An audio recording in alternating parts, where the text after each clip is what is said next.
ఆంధ్రప్రదేశ్ రాజకీయం మరోసారి తీవ్ర ఆసక్తికర మలుపు తిరుగుతోంది. ఏకంగా దేశ రాజధాని ఢిల్లీ కేంద్రంగా ఒక కీలకమైన రాజకీయ పరిణామం శరవేగంగా తెర మీదకొస్తోంది.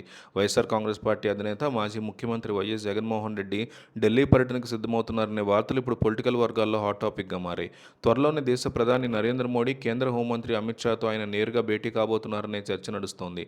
అకస్మాత్తుగా ఈ అత్యవసర భేటీకి దారితీసిన పరిస్థితులు, దీని వెనక ఉన్న కేంద్ర ప్రభుత్వ వ్యూహాలు ఇప్పుడు అందరి దృష్టిని ఆకర్షిస్తున్నాయి. త్వరలోనే పార్లమెంటు వర్షాకాల సమావేశాలు మొదలైన నేపథ్యంలో కేంద్రంలో అధికారంలో ఉన్న ఎన్డీఏ సర్కార్ కొన్ని అత్యంత ప్రతిష్టాత్మకమైన బిల్లుల మీద ప్రత్యేక దృష్టి సారిస్తోంది.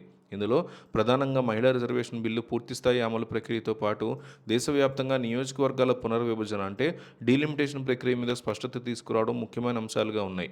గతంలోనే కేంద్ర ప్రభుత్వం మహిళా రిజర్వేషన్ బిల్లుని పార్లమెంట్లో ప్రవేశపెట్టినప్పటికీ దానికి సంబంధించిన సాంకేతిక, చట్టపరమైన అంశాలు, డీలిమిటేషన్ విధానం మీద మరింత స్పష్టత రావాల్సి ఉంది. ఈ కీలక బిల్లులు పార్లమెంటు ముందుకు రాబోతున్న సమయంలో దేశంలో ప్రధాన ప్రాంతీయ పార్టీల యొక్క మద్దతు కూడగట్టేందుకు నరేంద్ర మోడీ తీవ్ర కసరత్తు మొదలుపెట్టారు. ఇందులో భాగంగా ఆంధ్రప్రదేశ్ రాజకీయాల్లో ప్రధాన పాత్ర వహిస్తున్న వైఎస్ఆర్ కాంగ్రెస్ పార్టీ మద్దతు కూడా కేంద్రానికి ఇప్పుడు అత్యంత కీలకంగా మారింది.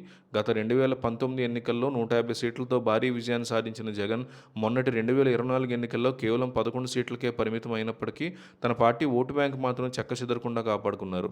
దాదాపు 40% ఓటు బ్యాంక్ నిలబెట్టుకోవడంతో కేంద్ర పెద్దలు కూడా ఈ విషయాన్ని గమనిస్తూ ఉన్నారు.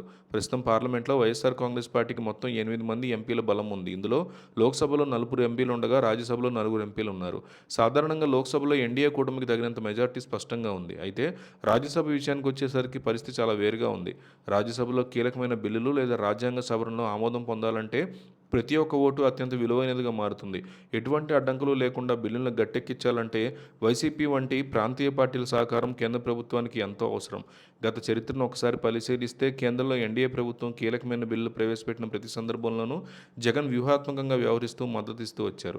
మహిళా రిజర్వేషన్ బిల్లు గతంలో సూత్రప్రాయంగా మద్దతు తెలిపిన వైసీపీ నియోజకవర్గాల డీలిమిటేషన్ ప్రక్రియలో ఆంధ్రప్రదేశ్ రాష్ట్రానికి ఎలాంటి అన్యాయం జరగకుండా తగిన ప్రాధాన్యత ఇస్తూనే ఖచ్చితంగా మద్దతిస్తామని ఇప్పటికే ప్రకటించారు.